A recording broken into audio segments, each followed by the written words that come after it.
Thank you for joining me again for the Author Stories podcast, where I bring you the story behind the stories and the storytellers.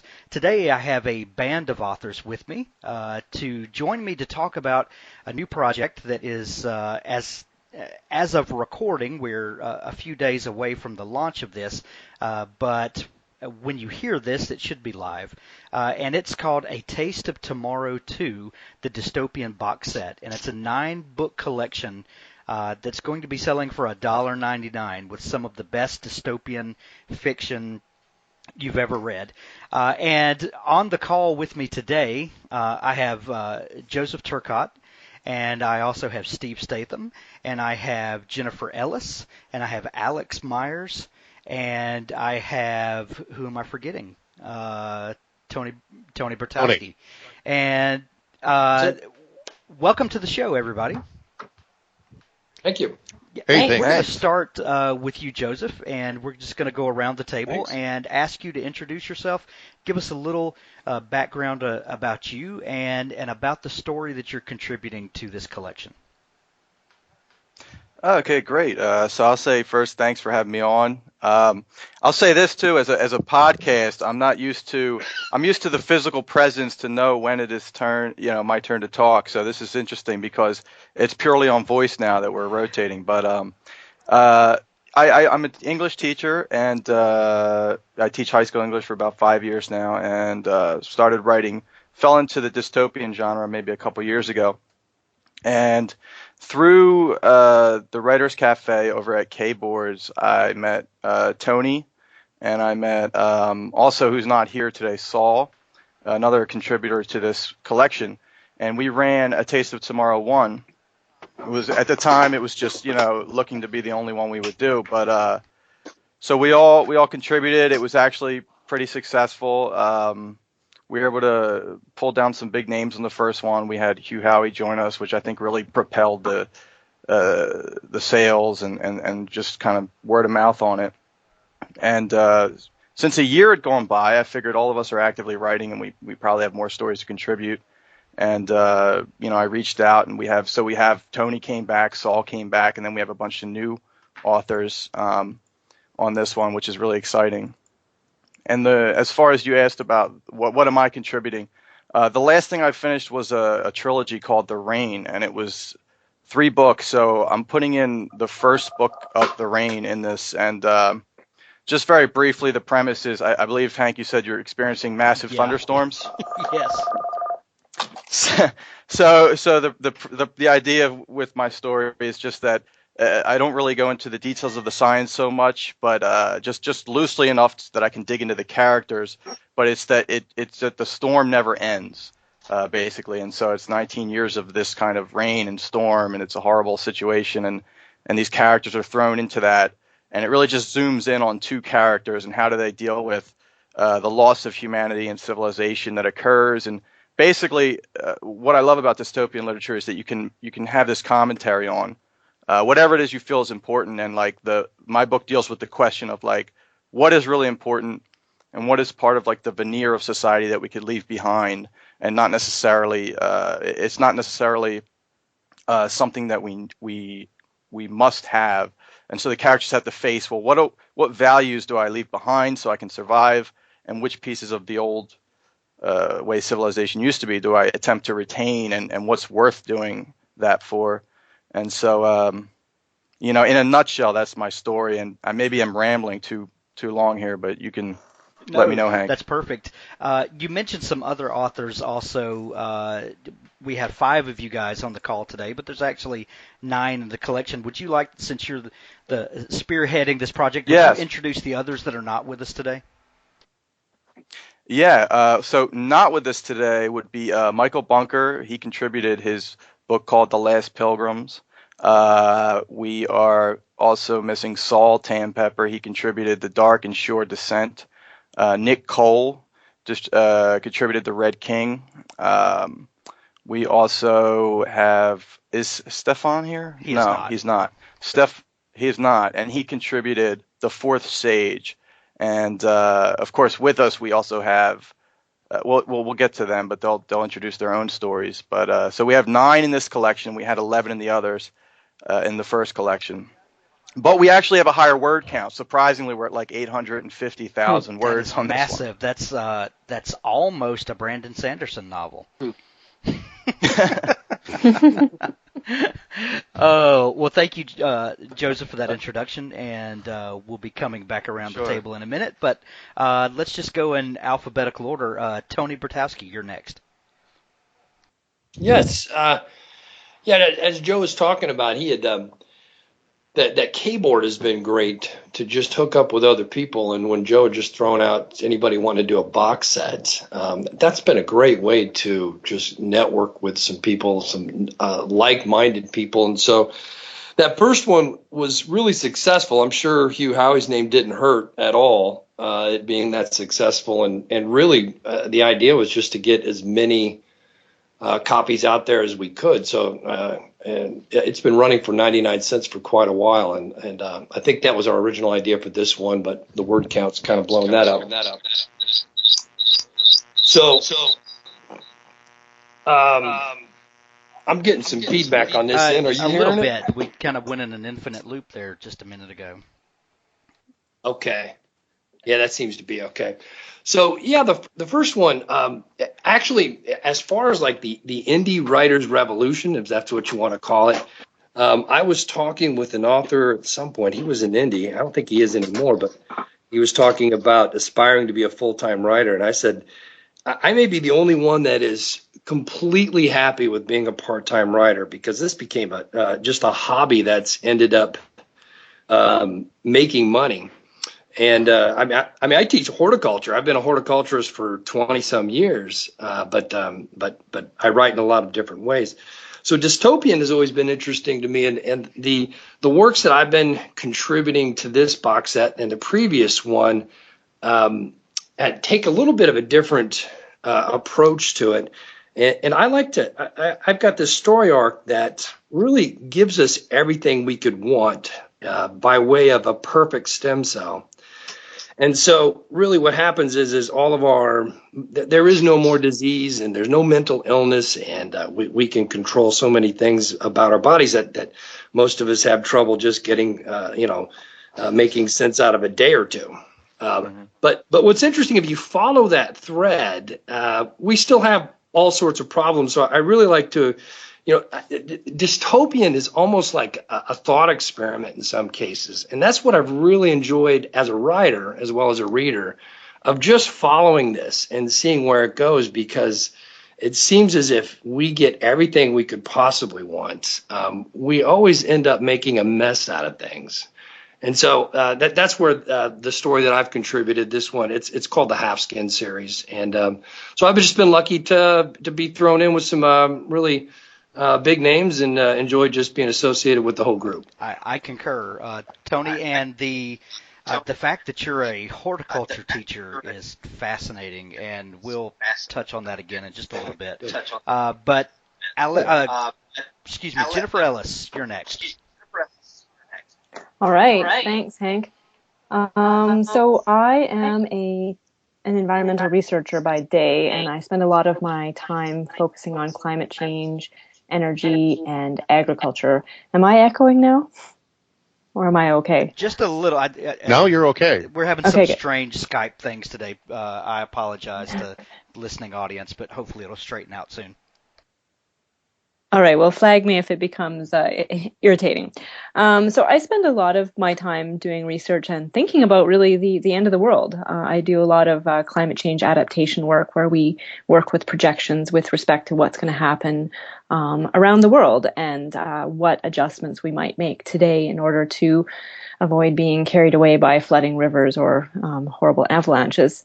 And a few years ago, I also happened across the nonfiction book, The Long Emergency by James Howard Kunstler, which reviews the critical role of oil and energy in our current lives, and, notes that oil is not a renewable resource and there is a limited amount of it, and suggests that we might actually be closer to the end of oil than we think.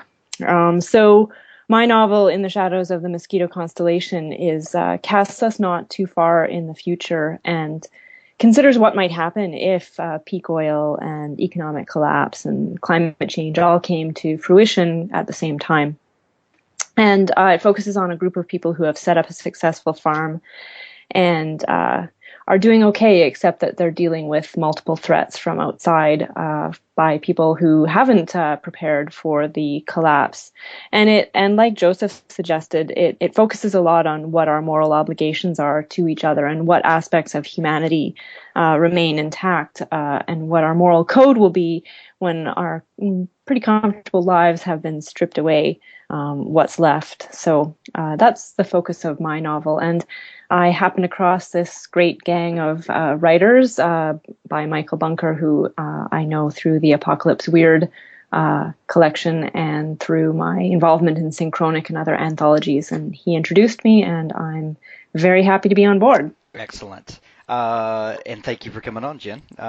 Alex Myers, you're up next.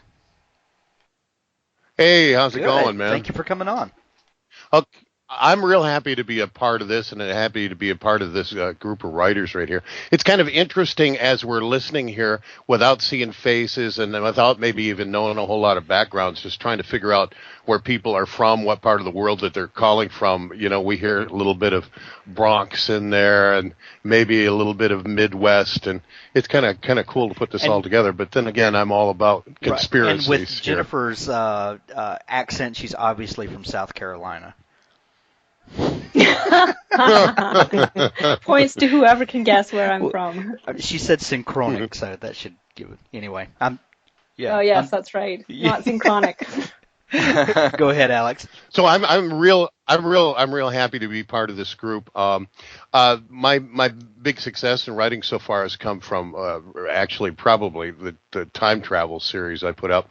I've sold about 100,000 books all together right here, and I've made the colossal mistake of not staying in the same genre and seeing that there's not a whole lot of crossover. You have a bunch of people that like certain types of books, and even if they like the writer, they don't necessarily make the crossover. But this was one of my first ones here that I always enjoyed because, like I said, I love conspiracy, and who's better at conspiracy than the government and also big pharmaceuticals, who's where the real money is in prolonging survival and not curing the disease. And then who else could jump in on that to make it an even bigger conspiracy? It'd probably be big religion, because they're not one to let a good crisis go to waste. So this is one that all comes together. It kind of circles around the original AIDS virus, and was that actually manufactured, and how it branched off into something even a little bit more dire. And these folks that get the virus, they think that everyone should get the virus, because then it would be a much better world without having to worry about the thing about the virus. It cures all other disease, and so they think that everybody should hop on board. But there are a couple of real downsides to it. But that's mine that I'm contributing. It's called Apocalypse Conspiracy, and I just, like I said, real happy to be part of this group. And we appreciate your time today, Alex. Thanks for coming on. And batting cleanup is Steve Statham. Welcome to the show, Steve. Steve Statham. Hey, thanks, Hank. There he is. Here I am. Yeah, thanks. I'm really excited to be a part of this. This book set here. My background is in writing for car magazines. Actually, I was editor of a classic car magazine for a number of years, and I freelanced for a number of magazines and had a dozen nonfiction published over the years. But for the last 4 years, I'm kind of fulfilling the dream I've had forever of writing science fiction and fantasy. And of course, dystopian societies are all intertwined in that. And my contribution is called Rules of Force. And as I explain in my introduction, it's one of the problems with dystopian societies is you often don't know that you're in one until it's too late. and in Rules of Force, it's the first of my Connor Rick series. And it takes place, the background of this is the United States has just ended what's called the breakup war. The country has come apart, and it's There are now several independent nations where the United States used to be.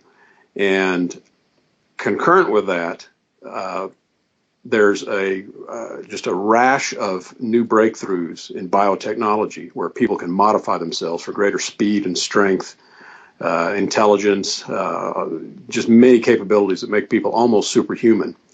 So you have this confluence of new nations that are all struggling to establish themselves, and they're all very different. And at the same time, people can modify themselves greatly, and there are whole new relationships between the people and the states.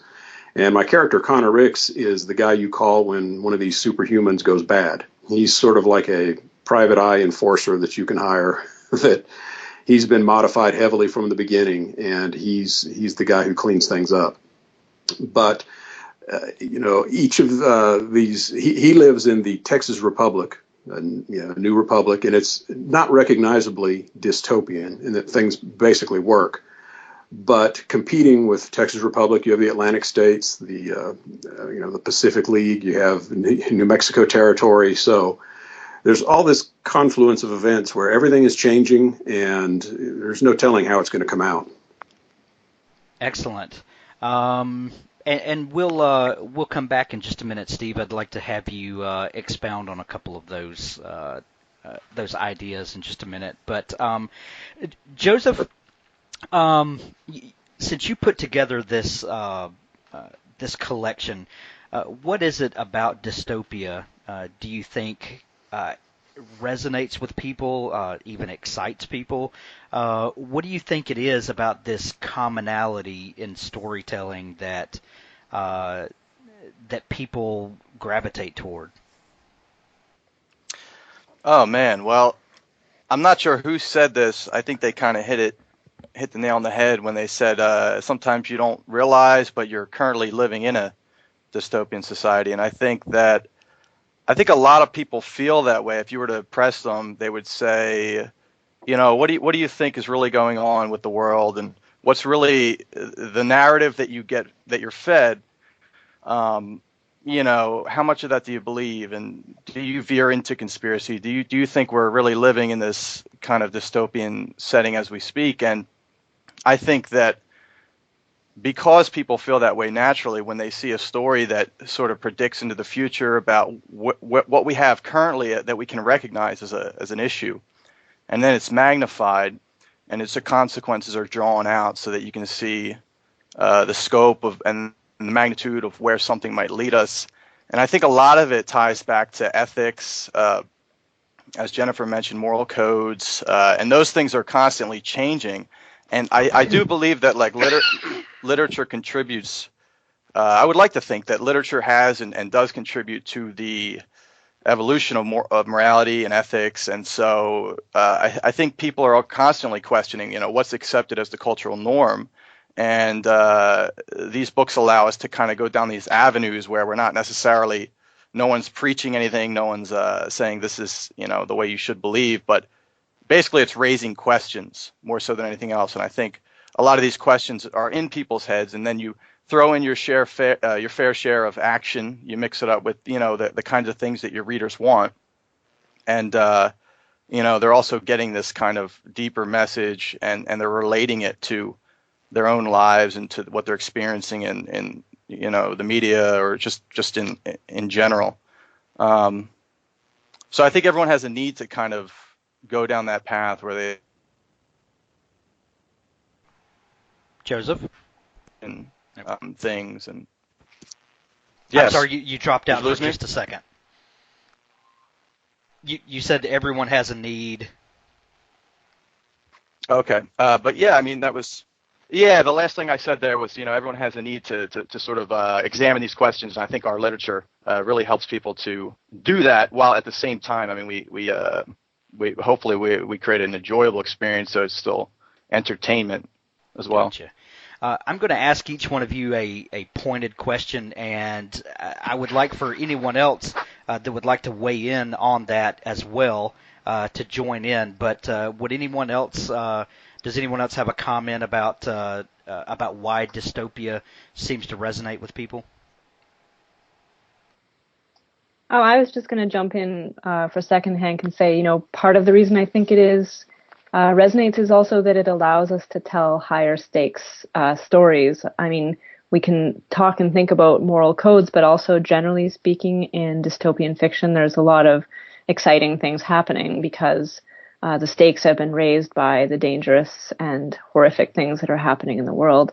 It also can make people more grateful for what they have, right? I mean, it certainly makes me more comfortable going to bed in my cozy little bed every night, knowing that I'm not experiencing some of these things that I spend my days imagining. So that's just some of the things I think make apocalyptic and dystopian fiction interesting. It really allows us to strip away all the superfluous stuff and get down to the heart of the characters and what drives people's motivations and their actions. It's I think it's genius, actually. Anyone else? Okay. Tony, you said that you are a horticulture teacher. How, when you start thinking about the collapse of society and, the all hell breaking loose, the first thing one of the first things that's going to come to people's minds is how do we acquire food? Being a horticulture teacher, how does that affect your storytelling, and does that does the aspect of people that are separated from the food supply becoming acquainted with older techniques of livelihood, do those things rear their head in your writing and your storytelling? Well, you would think they would, but so far no. It's interesting because I was just talking with somebody the other day, and I said, looking back, I'm not so sure I shouldn't have used a pen name to separate both of these two careers, but who would have guessed it would have gone this far? I ended up in storytelling just because, I was a technical writer. I've written textbooks and I'm a columnist, but at some point I ended up just writing stories. But my storytelling really kind of came out of an interest in more of like a Zen Buddhist type practice that I started when I was 21. So a lot of my writing really explores what makes us human, our identity, our awareness. So I have a lot of those. So a lot of my horticultural background plays into kind of scene building. But now that you mention it, I was like, my dystopian societies never quite reached that total collapse where are we going to get our food? So, in this case, my two worlds really haven't intersected, at least not yet. That's pretty hilarious, actually, because Michael Bunker and I had this conversation a while back that I wrote this book called Mulligan, and the more than half the book takes place in the 1920s in the Mississippi Delta. And I'm a computer programmer by day, but, I write this book about a farm pre-electricity and stuff in the Mississippi Delta, and then Michael Bunker, who lives on a farm with no electricity, writes a book about a robot Frankenstein. So, it makes no sense whatsoever. But, that's one of those crazy things about writing that, where the ideas come from and the things we, choose to explore, and it's all magic to me. And you asked the question earlier about the dystopian. One of the things I find enjoyable about writing and reading it is how absurd we can set up a situation and then follow it to its end. I mean, the Hunger Games was just absolutely silly in terms of the rules in place, but it was a really fun story to follow. That sort of jumping into that universe and seeing how everybody behaves and plays out has just been that is completely different than what I do in my real life. Maybe that's why. Jen, climate change. What things do you notice that affect your immediate storytelling? And in your day job specifically, do you ever witness things or maybe read research, or maybe you're gathering data and you're starting to parse it, do you ever like get scared by what you're doing or reading? Absolutely. I spend a good part of my time. I also used to do, before I did climate change research, I did emergency preparedness research. So, I can blend the two and be scared a lot of the time. I can even be scared by researching how many children are killed by lawnmowers. So, don't ask me why I was doing that. But, yeah, for sure. I mean, I guess it wouldn't be so much of what I'm noticing, because I do tend to believe, as most researchers tell us, that a lot of what we see in the day-to-day weather that's like outside my window is a lot of just noise, right? It's mostly the long-term trends that we do focus on. But as part of my research, we do a lot of so I live in British Columbia, and I work in the Columbia Basin in particular for part of my research. And, we do projections for this part of the world. But as part of that, we also look a little bit at projections for other parts of the world. And one of the nice things for us up here, which I maybe shouldn't say out loud, is that the projections actually up here are fairly benign in terms of rainfall and future temperatures. I mean, they are going to go up, but one of the biggest challenges for climate change is going to be lack of water in a lot of, traditional growing places in the world, and a lot of places with high populations, and water is pretty essential. So is she looking at us down here in Texas, Steve? Maybe a little bit, but if we look at California and what's currently happening, and we think of California as the producing a large amount of our global, or at least our North American agriculture. So I do get scared, and those things do factor in. And I think, part of when I was planning out In the Shadows of the Mosquito Constellation, it sprang more from me saying, hey, if I had to prep for these things, where would I go? What would I do? What would I buy? What would I set up? And, that kind of shaped the novel, just kind of going on the little bit I know. And I mean, I certainly don't know everything about climate change, but I do spend a lot of time reading about it. Excellent.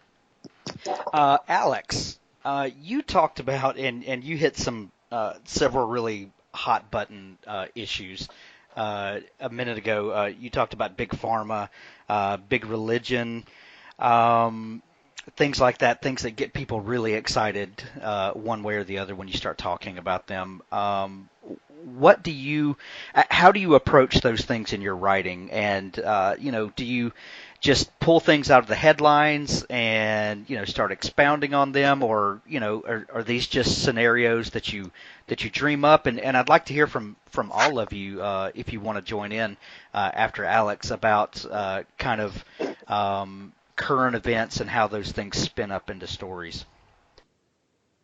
Wow, I'm thinking about the genesis of this story, Apocalypse Conspiracy, and I was out in the Chesapeake Bay on my sailboat, and up out of the blue, unannounced, big Navy submarine surfaced, and just like a giant 500-foot humpback whale broke the surface and about capsized me. And I'm thinking, where did that thing come from? How long has it been, under the surface? Where is it coming? And what does it have with it? What if they just came from, the deep dark of Africa, and they've got some sort of Ebola type disease on this ship, and it's been incubating this whole trip over, and here they're bringing it to, Norfolk, Virginia Beach, this big hub that's on the East Coast, right in the middle of, all these big cities and international airports. And so that's where it came. That's the genesis of part of that story. And about the same time,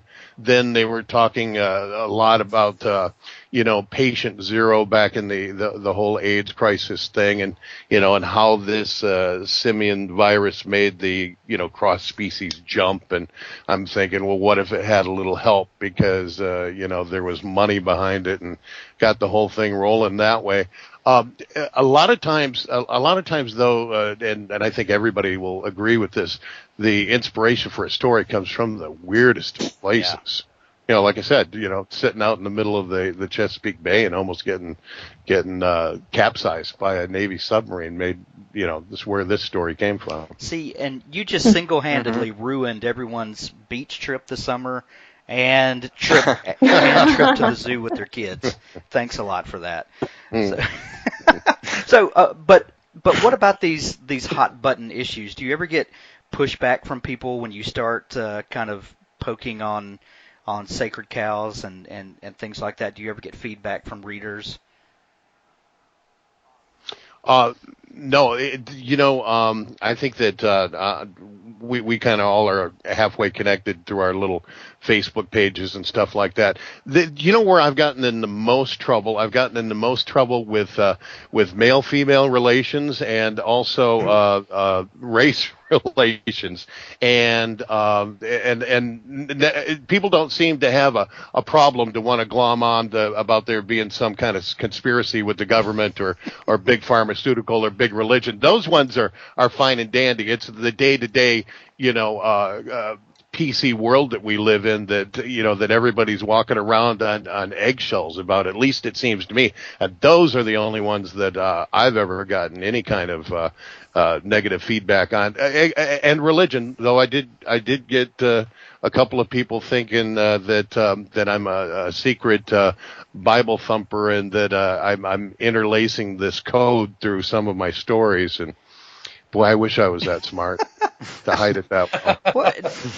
What does that say about society when the big high concept important questions that we should be asking kind of get glossed over, and we tend to get caught up in navel gazing on a lot of things? Not that some of those other issues aren't important, but I wonder what that says about society. I think it's taken our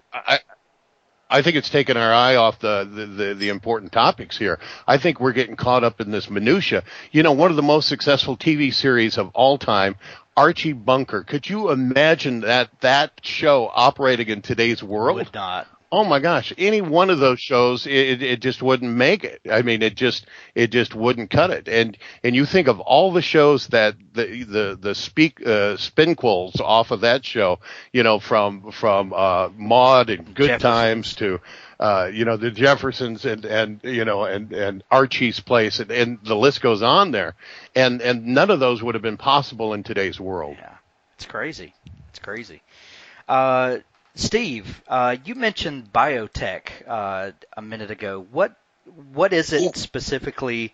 And this is it's kind of a loaded question, but in our you can watch the news any day and see there's some new medical advance.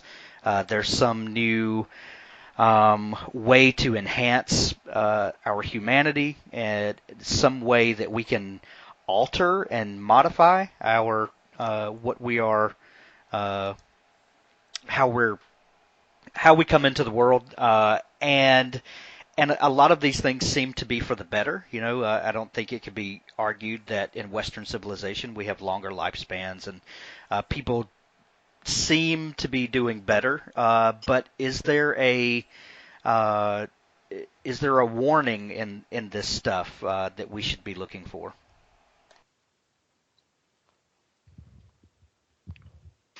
Steve?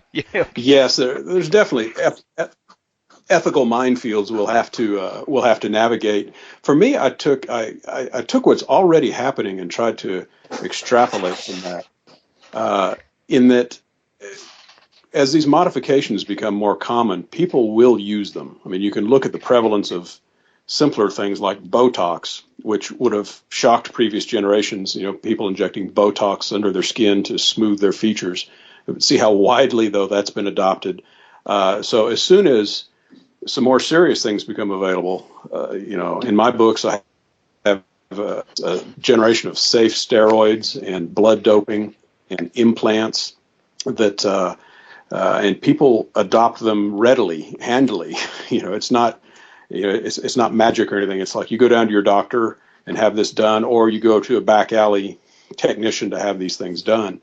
And as you said, much of it is for the better. Much of it really does help people, but a lot of it doesn't. And that's where society's on a knife edge, because suddenly you have people that with superhuman strength that don't really have to take orders if they don't want to, And you have governments that are afraid of them that will do whatever it takes to stay on top. And, those are the issues where there's going to be a lot going on in our real lives. With the first book I wrote in it, had it out for a couple of years, and like, well, some of this stuff that I thought was far science fiction is happening already. So those are issues we'll be facing very soon. And Steve, every time I see you, you have a new body part. I think you really believe in this. Well, I mean, that was just in the headlines. Ray Kurzweil thinks we'll all be cyborgs by 2030, with part computers, chips in our brain, DNA nanobots. I mean, that's headlines. That's real. Yeah, and you said Ray Kurzweil. I mean, this is Google talking. That arguably one of the most powerful corporations in the world with more resources at their disposal than probably we realize, and they're making predictions like this. I guess I better get over my horror of Botox if I'm going to get cyborg. Yeah, what's a little botulism? I'm just whatever. How dangerous a computer hacker would be if all our minds were connected to the internet. Hello, was that you, Steve? No, that was Alex. Go ahead. You dropped out. Okay, I was going to say that I've got in my books in the Connor Rick series, I've got it kind of runs the gamut. On the one hand, you have a guy who's trying to corner the market in these modifications, organized crime style, and then you also have basically a sovereign corporation that's trying to use these modifications to make it easier to do space exploration. And so you've got everything in between, back alley modifications to super high tech, military applications. And these are the things that, like I say, they can be for the good, but they can also drag a society onto the dystopian side very quickly. Yeah. And Stefan's book, The Fourth Sage, is about a corporation that rules the world. That's something that not a lot of people are talking about, but does the power of corporations scare you more than the power of governments these days? Is that a question for Steve or Stefan? That's for you, Steve. Stefan's not here. I was using Stefan's book as an example. I'm sorry. I actually, in a lot of ways, no. I mean, the way I look at it is Ford Motor Company is going to break your door down in the middle of the night and force you to buy a pickup truck. But governments break doors down all over the world all the time, every day. And so, I obviously there's room for corporate malfeasance, but they're still really rather limited, as I see it. But that may not always be so. Like I say, the major corporation in my book, Open Sky, they have, like I say, they're working in near Earth orbit and trying to mine asteroids. But they're also, as I said, almost a sovereign corporation because they're essentially the New Mexico territory is Open Sky Corporation, and the owner of that is the CEO. He's working on new methods of justice when a particularly horrible crime is committed, and so those are the things that are renegotiated. What is justice in a world where people can make themselves superhuman, and when crimes can be so much larger. And so those are some of the ways that I look at it anyway. I'll go back to Joseph, and I'm going to ask each one of you this same question. What's the weirdest place that you've gotten a story idea from? Oh man. Weirdest place that I've gotten a story idea from. Thinking of, with the rain, one of the things that the characters are faced with is the choice of whether or not to eat a human. Like, would you eat a human if you had to? And so I don't know that it's a weird place that I've been in, but it's kind of part of my journey. Was maybe 2 years ago, my friend's dog died, and he felt this weird thing happen where the spirit passed to the dog, and he asked me at work. He said, "Would try to go vegetarian with me. I said, all right, I don't really eat a lot of meat, but I'm addicted to pizza and everything like that. And that kind of evolved.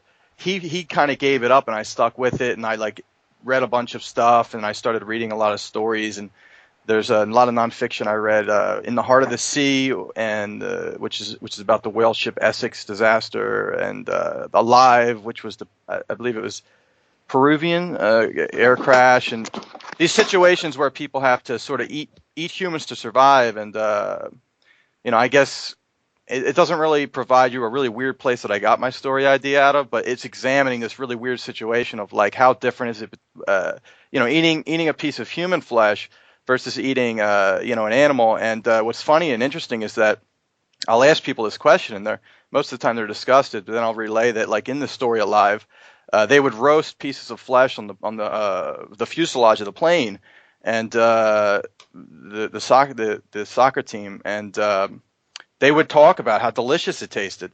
It was the texture and everything. They go into detail about it, and they feel kind of weird about it, but they live for 75 days, and there's a lot of these rumors that persist, if you eat people, something's going to happen to you, that it's unhealthy or whatever. But there's plenty of examples, and less so now, I guess. But so just kind of problematizing that whole aspect of which ties into the corporation thing, because we've commodified animals. There's about 10 billion that in America, 10 billion a year that we are slaughtering for this kind of corporate purpose of profit. And, I was going to make a joke there, but I'm going to steer past that, I think. That was a great answer. That's exactly what I'm talking about. It's story ideas that maybe not necessarily come from a particular situation, but I don't know how many times I'll begin thinking about something, and that leads to something else, and that leads to something else, and then 45 minutes later I'm a cannibal. And but, the creativity just fascinates me, and every person I talk to, I've done 50 interviews, and everybody, ideas come from this weird ethereal place, and nobody can exactly pin it down, but the human mind just dreams up this crazy stuff, and then here we are all talking about this. Tony, what about you? Where's the weirdest place or scenario that an idea has come from? Well, that's a really good question, and I think some of the stories I don't remember. In fact, there was one of the stories I was working on. I kept a journal because even I was interested, looking back at some of my previous works. Where the hell did that come from? And so I started keeping a journal, and I made it about halfway through, and then I got bored. But I think Alex said that writing in different genres, they don't necessarily cross over. But I've got four series, five really, but three main ones. And they're all science fiction. But the one that came from the weirdest place that I find doesn't cross over came from my nephew. We were visiting them in Arizona, and he was telling us how the Santa's ninja elves would come visit his school. He was just making stuff up. And on the spot, I had decided I was going to start writing a series of holiday science fiction novels. And so I started with one called Claus, Legend of the Fat Man.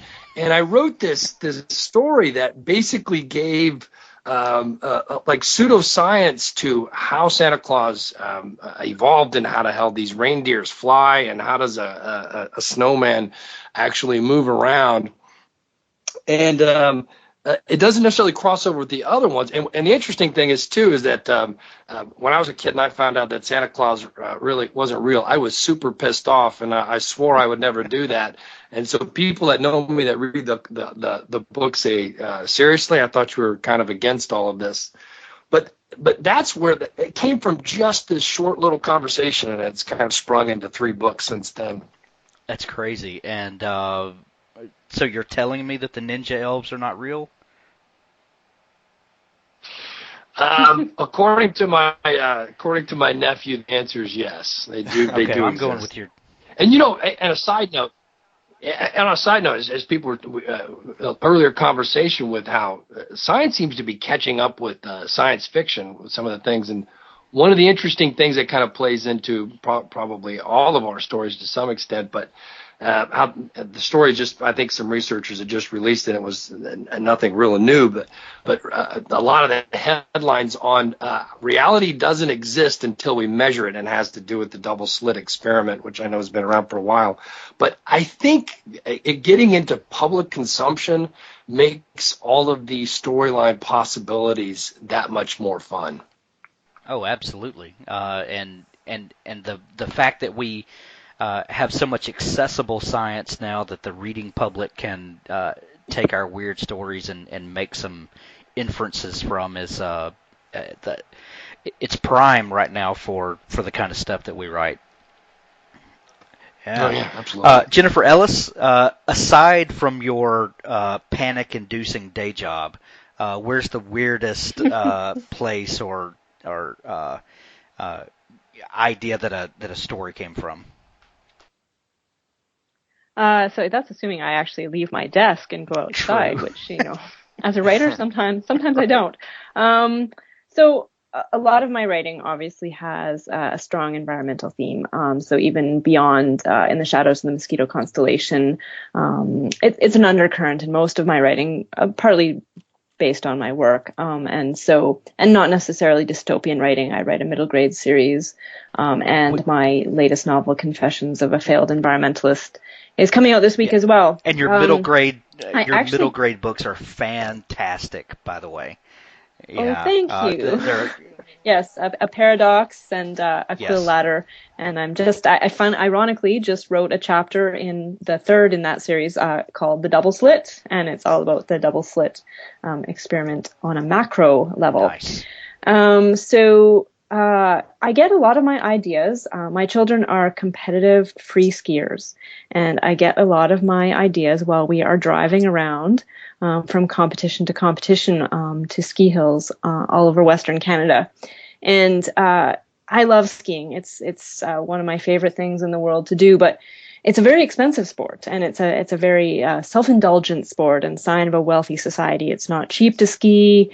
Skiing may not be around for very long in a climate change scenario, but it's a lovely experience, and you're outside in a beautiful setting, and it does dictate a lot of my writing, because I often explore that balance point between loving what we have and enjoying our wonderful, expansive lives, which really in most cases are wonderful lives, and that need for change, right? And the difficulty of giving up some of those fantastic outside experiences that are actually maybe not necessarily great for the environment. So I do a lot of thinking on chairlifts. Do you ever think about how the chairlifts can go horribly wrong while you're Yes, I do. In fact, yes. I try not to think of that too much. I was on a chairlift once a few years ago, and it was a 40-centimeter powder day, which is a pretty amazing day. So needless to say, the ski hill was very crowded, and we were loading the three-person chairlift, three-person chair, but it was slipping the cog at the top because they didn't have the bull wheel isn't covered at our mountain here, and every time you went up, it slipped back just a teeny bit, and you could feel it the whole way up. I was thinking a lot about how things could go awry, that I assure you. Oh, I can imagine. No thanks. Alex Myers, how about you? Where's the weirdest place the stories come from? Well, a story came complete one time. I had a dream that seemed to last the whole night through, and I woke up, and it was so vivid and so lucid that I luckily had the day off, and I wrote for the next 8 hours, just transcribing the dream, from start to finish. And it was about 3/4 of the book, and I just let it sit for the longest time, because there wasn't any of the things that we know as authors needs to be there. There wasn't any antagonist there that was driving the story forward, and it was almost disconnected, as sometimes dreams can be. And then I said, this story means so much to me, and it comes from my heart, and I decided to piece it together years later and string it together. And it was a story I put out last fall, and even though it's not been setting the world on fire as far as sales goes, it's one that will always mean so much to me, and I get more reader comment and mail about, or if people find me out at a party or something like that, and they find out that I'm the guy that wrote that book, it's almost the whole rest of the evening spent talking about that book and the concepts therein. And would that book be Life After? Yeah, it is. Awesome. And it's all about waking up and being dead and trying to figure out how the world works in the world of the afterlife. Wow. In interviewing a lot of authors, there's an inordinate amount of people that have books that come from dreams. I wonder what that says about the human mind and how we work. Well, I found out some things in that dream that works, right with these near-death experiences that I hadn't studied, that I hadn't really read extensively about, and point for point, it was as if it happened the other way around, that I had spent all this time studying that and had a dream because of that. And that was the part that makes the hair on my arm stand up still to this day, or how when I get a letter from, a hospice nurse that says that she passes that book along to hospice patients and it makes them, it makes the transition better, that still kind of weirds me out. Like, where did that come from? What did I plug into that night that was outside and beyond, my normal day to day? Wow. And that's the other thing, is that where ideas come from weird places, the other part of that is when these stories take on lives of their own that we never intended, and that blows my mind sometimes. Steve Statham, what about you? Where's the weirdest place story ideas come from?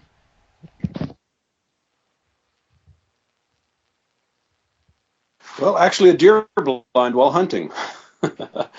I have a short story I wrote called After They Leave. It's in a short story collection called Alien Texas.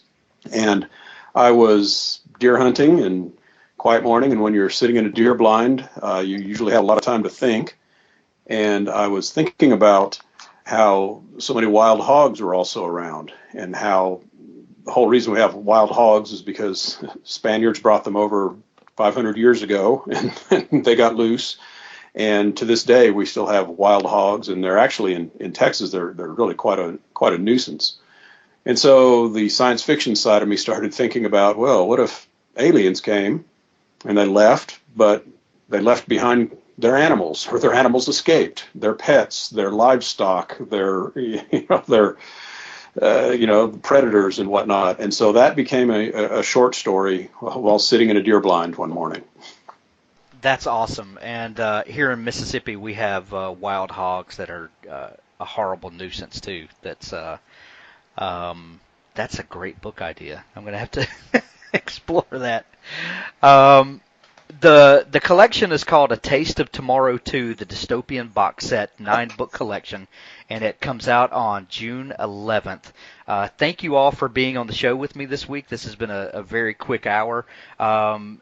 Joseph, tell everyone where they can find you and your work and how they can connect with you. You can find me on josephturcott.com. I'm also on Facebook under the same name for my author, the author Facebook page. But, if you just type in my last name, Turcott, it'll come up, probably with Amazon as the first hit, which is the primary hub where all my books are found. Okay. Tony, how about you? Any closing thoughts? Same thing, probably. I'm sorry. I was just Yeah, going go to say, ahead. any Go ahead. closing thoughts, and where can people find you and connect with you? It'd be the same thing. Website, my last name's Bertowski, Bertauski. You can imagine I've spelled that a couple times. And that's where most of my stuff is. And no, I don't. Other than just thanks for giving us this forum. Like I said, I do this, and it sounds like a lot of people I meet, especially indie writers, do this because it's just so much fun. And like I said, the opportunity of this age of writing that I can write as a hobby is fantastic, because I just don't think I would have pursued it traditionally. I just think I have too many other interests. So it's fantastic to be able to meet other people and mix with them and put our work together. And thank you for taking time to do it. And you're absolutely right. The ability to do this, pursue it, and to connect with so many wonderful people. It's a great time that we live in, regardless of the dystopia. Jennifer Ellis, how about you? Okay, so I can be found at www.jenniferellis.ca, not .com, because I am Canadian. Not that I couldn't get .com, but Jennifer Ellis is a pretty popular name. I can also be found on Amazon and on Twitter at Jennifer L. Ellis. And I would just like to add in, it's always a pleasure to talk to you, Hank. You ask great questions and run a great podcast, and it was a great pleasure meeting all of the other writers virtually and hearing their perspectives and the different places they come from in their lives. And next time I'll bring the maracas, I promise. Well, I've been doing everything I can to not get my maracas and one-up you. So, but, I try to be humble. But thank you for those kind words. Alex Myers, how about you?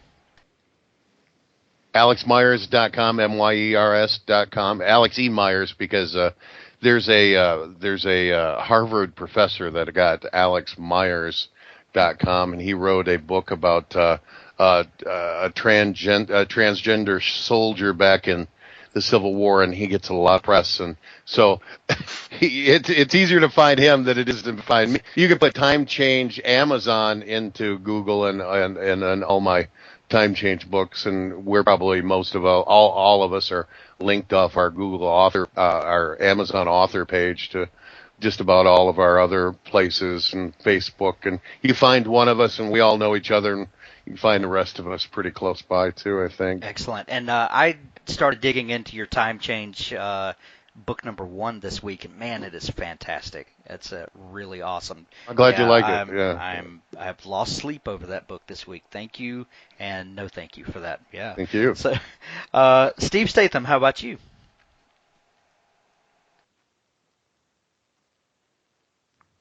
Yeah, Hank, thanks for having me on. People can find me at my website, stevestatham.com, which Steve, STATHAM.com. And I'm also on Facebook, Steve Statham Books. I have a page there. And, of course, I'm in Amazon, Barnes & Noble, Kobo, Smashwords, the usual places, in ebook or print. So, yeah, come on by and say hi. All right. And not with us today on the call that are also included in the box set are Michael Bunker, Saul Tanpepper, who else? Nick Cole and Stefan Boltz, all excellent writers, all excellent stories, a 9-book collection. I think you guys said 860,000 words for $1.99. And if you haven't had your appetites stoked by listening to these fine writers talk this week, then you're beyond help. But thanks everybody for coming on the show. I appreciate it, and we're going to send everybody over to pick up the Taste of Tomorrow too. Thanks, Hank. All right. Hey, thanks, Hank. Thanks.